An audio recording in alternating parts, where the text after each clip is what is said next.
There's a moment when someone questions you, maybe in front of everyone, and your chest tightens. You want to speak, you want to explain, to prove you're not what they say, but stop. That urge, that desperate need to be understood, is exactly what gives them power, because the second you explain, you hand them your leash, you validate their accusation, you admit they matter enough to deserve an answer. Think about the last time you tried to clear your name. Did it work? Or did it just make you look more guilty, more defensive, more unsure of yourself? They weren't listening to your words, they were watching your fear. People don't need your side of the story, they need a reason to doubt theirs, and silence. Silence plants that doubt like a seed. When you don't flinch, they start looking around, wondering if they misread you, if maybe they made a mistake. This isn't about being passive, it's about being untouchable. Because when you no longer react, you're no longer controlled. And the moment they realize they can't move you, they start to move for you. You've been taught to defend your image. But that's the oldest trap in the book, and it's time you stop playing their game. They don't need to be right. They just need to control the story. That's what most people never realize. Arguments aren't about truth. They're about who gets to define what truth looks like, and in every room, every post, every whispered judgment, there's only one question that matters. Who's framing who? Imagine this, you're in a meeting, a small one, 6 people, the air is tight. Numbers are on the screen. Ethan lays out his plan, calm, focused. Then someone cuts in, and not sure if this is fully thought through. Oh, that's the jab, subtle, strategic, just loud enough for everyone to hear, but soft enough to pass as concern. Every eye shifts to Ethan. They're not looking for facts, they're watching for weakness, and Ethan. He doesn't flinch, he doesn't explain, he leans back, just slightly, looks at the critic, then at the room, and says, "Oh, what would you do differently?" Of 5 seconds of silence, that's all it takes. Suddenly, the spotlight moves. The attacker now holds the mic. The room waits, and now the pressure isn't on Ethan to prove, it's on the critic to perform. That's the frame shift, that's power.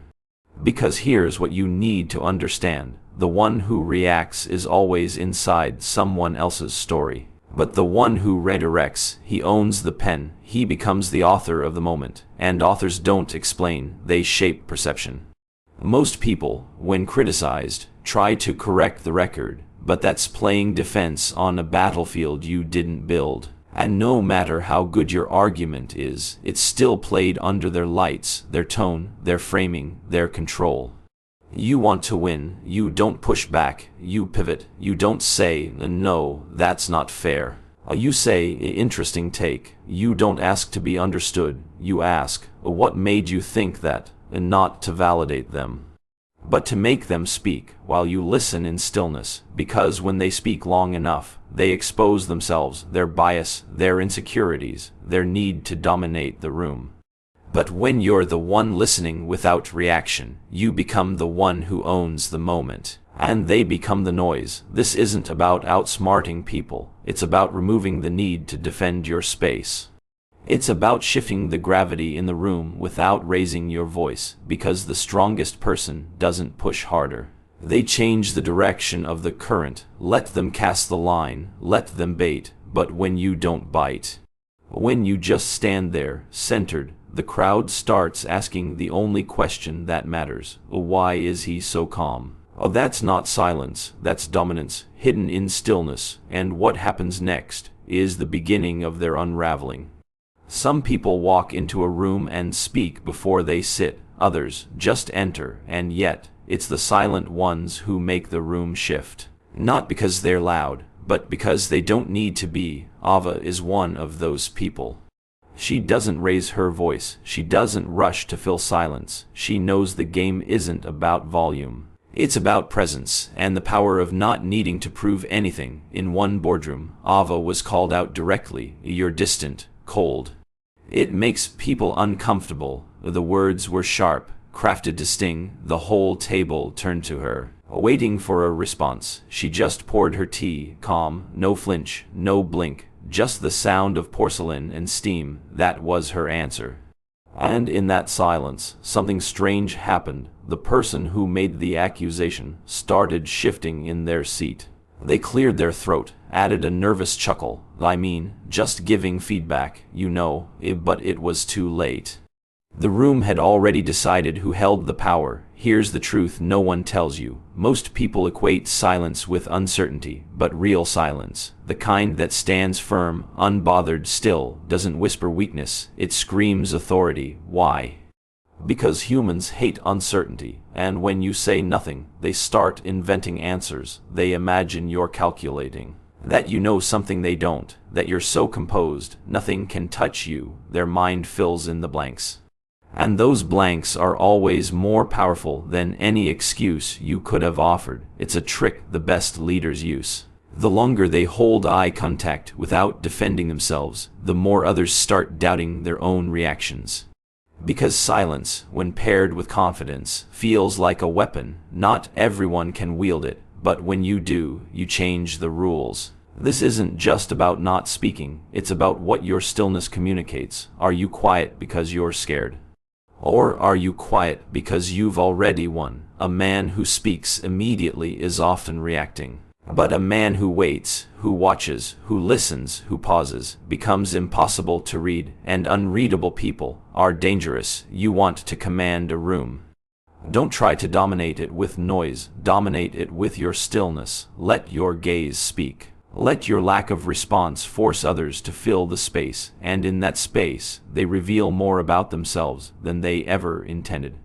Because when you don't speak, they start talking to themselves, and nothing is more terrifying than being left alone with your own assumptions. They don't want the truth, they want your reaction. That's the game. The moment someone throws shade, it's rarely about clarity, it's about control. They're not asking for your explanation. They're baiting your emotions, and the second you give them that, your fire, your defense, your frustration, you've already lost. Sarah knew this too well. One afternoon, she posted a win, a career move, simple, clean. A few hours later, the comments started. Oh, here she goes again. It must be nice to have connections. Some people love attention. It was subtle venom. Designed not to challenge her facts, but to provoke her pride, she typed a response, then erased it. Then typed again. Her fingers hovered, heart pounding. She wanted to say, "That's not true. You don't know what I've been through. I earned this." But she didn't. She shut the app, turned off the phone, and vanished for 72 hours. What happened next wasn't silence. It was collapse. The haters kept posting, but the echo chamber didn't echo back. Without her reaction, their words fell flat. People scrolled past. Some even called them out. "Why are you so pressed? You look jealous." Sarah said nothing, but the crowd spoke for her. That's what emotional bait does. It tempts you into the arena, not to win, but to bleed. It wants you exhausted, flustered, on the defensive, because as long as you're explaining, you're not leading, you're not respected, you're performing. You see, the power isn't in replying. It's in restraint, and even deeper than restraint, it's in refusal, refusing to give your energy to anyone who hasn't earned it. Because attention is currency, and reactions are a form of payment. When you react, you're telling them they matter. That their jab hit, that their opinion can move you. But when you pause, when you choose stillness, they panic. Why? Because the modern world is addicted to instant outrage, to feedback loops, to seeing sparks fly.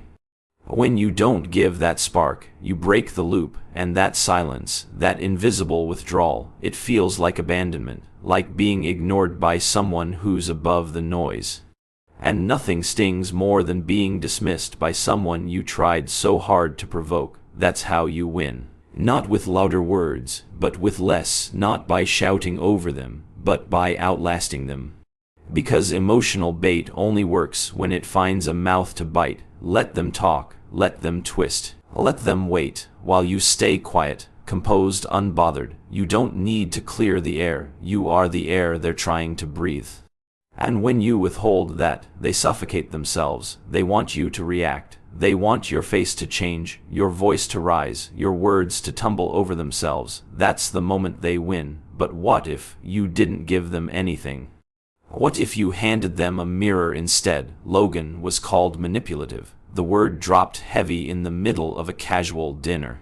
The kind of moment where every fork pauses midair, all eyes turned to him, waiting for the pushback. For the wounded look, for the dramatic denial. He didn't give them that. He just looked past the speaker, not in anger, but in stillness. Then one sentence, calm, controlled. If that's how you see it, 5 words, no more. And the room shifted. The accuser fidgeted, tried to add context. I didn't say it like that. Just being honest. It's not personal. But it was too late. They had already exposed what they hoped would stay hidden, their own instability. Their need to feel bigger, their hunger for validation. And Logan, he never changed posture, never even blinked. This is the mirror move. When someone throws a label, a judgment, a test at you, you don't catch it, you reflect it. You let it hang in the air until it turns back on them, because the one who accuses often says more about themselves than they do about you. All you have to do is let them hear their own voice echo back with no resistance.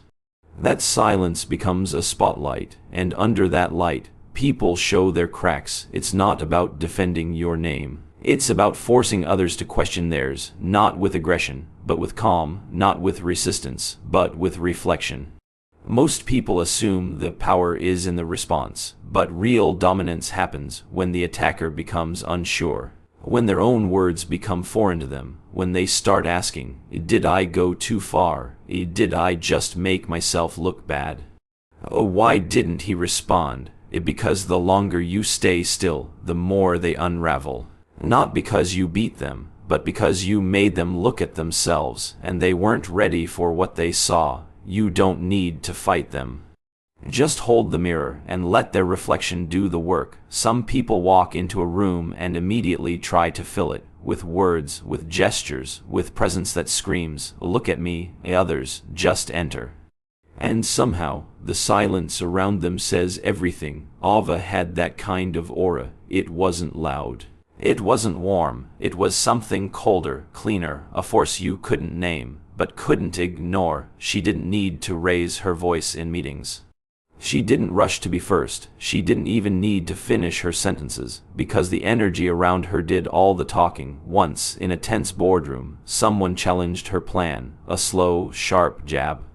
I'm not sure this strategy reflects the leadership we claim to have. There it was, a challenge dressed as concern. The room tensed, every eye turned to her. Ava didn't blink. She didn't defend. She didn't correct. She just looked up, calm. Collected, her eyes didn't narrow, they studied. Her breathing stayed still, then slowly she turned back to the chart in front of her, said nothing, that's all. The effect was instant. The speaker, expecting a clash, stumbled. Added, just giving my perspective, of course. The others stayed quiet, no one backed him up, and the meeting moved on, with Ava still leading. That's the shift, that's the power of aura, because when you don't need to explain yourself, people feel it. When your silence holds weight, no one asks for noise, and when your stillness becomes your statement, others instinctively recalibrate their tone around you. Aura isn't about being mysterious for the sake of drama. It's about knowing who you are so completely that explanation becomes irrelevant. You don't have to dominate with noise when your absence of reaction dominates the space. This presence can't be faked. It's built slowly in the quiet choices. The pauses you hold, the reactions you deny, and with every instance you resist the urge to prove yourself, that aura grows. It becomes thicker, heavier, more undeniable, and the most beautiful part, you never have to announce it. People just feel it, like gravity. You walk into a room and something shifts, not because of what you say, but because they don't know what you might say. That uncertainty breeds caution. That caution becomes respect. Because the person who doesn't need to prove anything is often the one no one wants to challenge. Not out of fear of being wrong, but fear of being made irrelevant. You don't just walk in anymore, you arrive, and the room feels it. Before you speak, your silence already owns the floor. There's a power move so subtle, so devastating, it doesn't even look like a move. It's not a statement. It's not a stare. It's absence, total disappearance, when they come for you. And you're simply not there to be reached. Ava knew this. After months of quiet leadership, someone finally tried to drag her down. Publicly, a former partner aired out frustrations in a long post, passive-aggressive, calculated. It was the kind of call-out designed to bait a response. They tagged her, mentioned her by name, crafted the narrative so tightly it almost demanded a rebuttal. She said nothing. She didn't reply. She didn't post. She didn't text mutual contacts to clear things up. She didn't even block the person. She disappeared, not from life, but from the frame. Days passed, then a week. The post sat there, echoing in silence, and something strange began to happen. The aggressor kept posting, again and again, getting louder, more emotional, more erratic, because without a reaction, there was no conflict, and without conflict, their story had no stage. People started asking questions. Why are you still talking about this?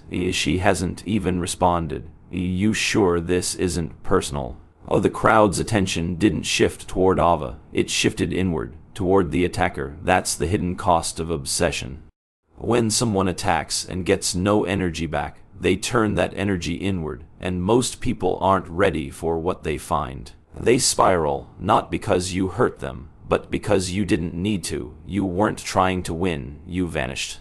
And in that void, they unraveled. This is the art of strategic disappearance. It's not ghosting. It's psychological redirection. You don't confront. You don't compete. You create space so wide, their own echo destroys them.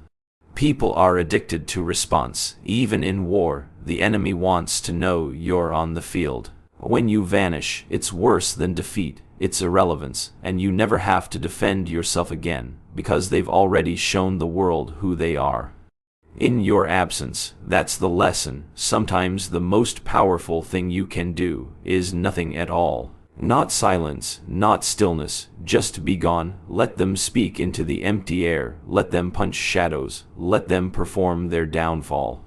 While you stay exactly where you are, unreachable, untouched, and far beyond the noise, some words cut deep, not because they're true, but because they're timed to make you flinch. Arrogant, fake, selfish, manipulative, labels crafted to sting.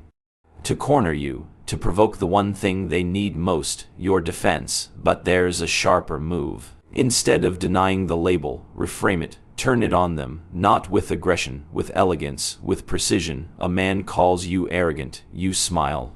Soft, controlled. It's strange how confidence makes people so uncomfortable, and now he's the one who looks small. Not you. Someone says you're manipulative. You pause, look past them. Only people who can't be influenced say that. The crowd hears it.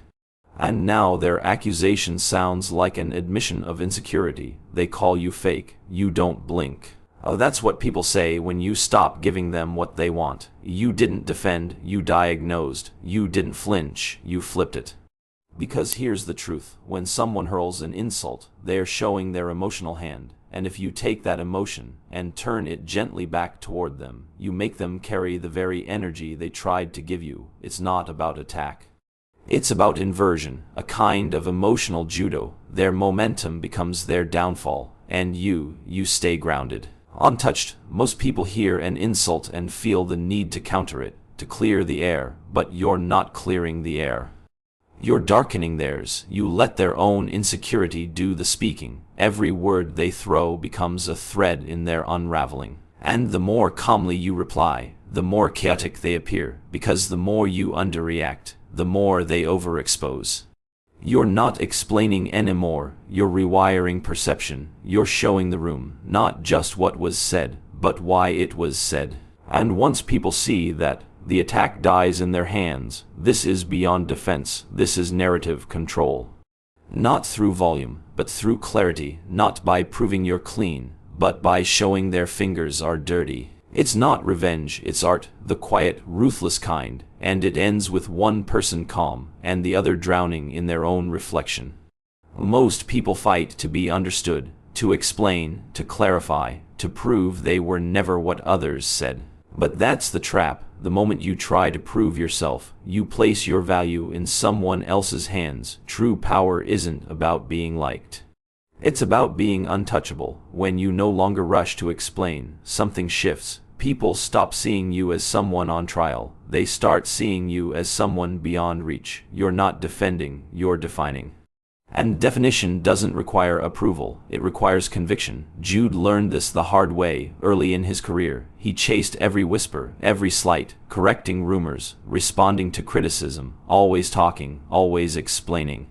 And the more he spoke, the more the crowd questioned. He didn't realize clarity was killing his presence. Then he stopped, cold. The next time someone threw shade, he didn't blink. He let it pass like wind, no reaction, no explanation. Just a quiet smirk, and the world adjusted, because when he no longer cared to control the narrative, he became the narrative. This is what people don't get. When you defend yourself, you're saying their opinion matters. When you stay calm, you're saying your truth is solid enough to speak for itself, and people feel that. They start wondering what you know that they don't, why you're not flinching, why their words aren't landing, and slowly the spotlight shifts.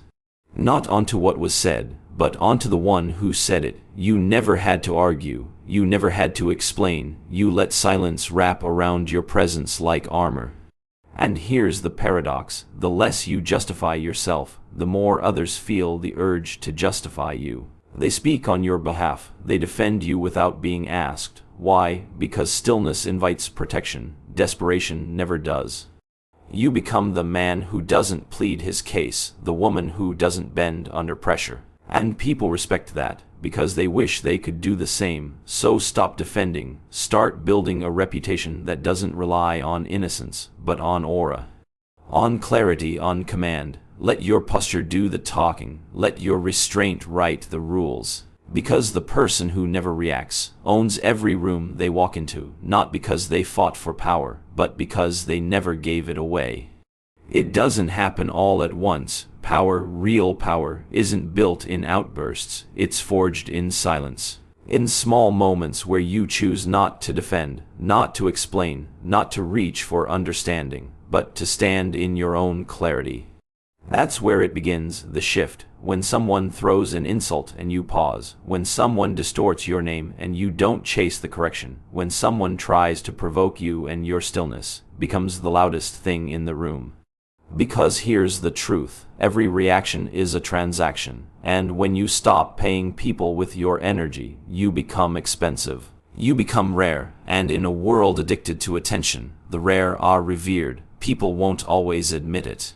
But they're drawn to those who don't flinch, who don't beg for approval, who don't play defense. And eventually, something magical happens. The accusations stop, not because you silence them, but because they lose their power. They vanish on their own, because people stop believing in noise when faced with presence. You don't need to speak to shift the room. You just need to be, the way you walk, the way you pause before responding. The way you say less, but every word lands heavy. That's the aura. That's what they feel when you enter. It's not your title, not your resume. It's the silence you've earned through discipline. The kind of discipline that doesn't beg, doesn't flinch, doesn't need to be seen to be felt. And that's your final weapon, not to defend, but to define. You define your tone, your pace, your energy. You define what gets your attention and what doesn't. And that definition becomes your shield. Not made of noise, but of certainty. So the next time someone calls you out, questions you, tries to drag you into their frame, don't fight, don't explain, don't react. Let the silence do what your words never could. Let them feel the weight of being ignored by someone they can't reach. That's not just how you protect your power, that's how you become untouchable.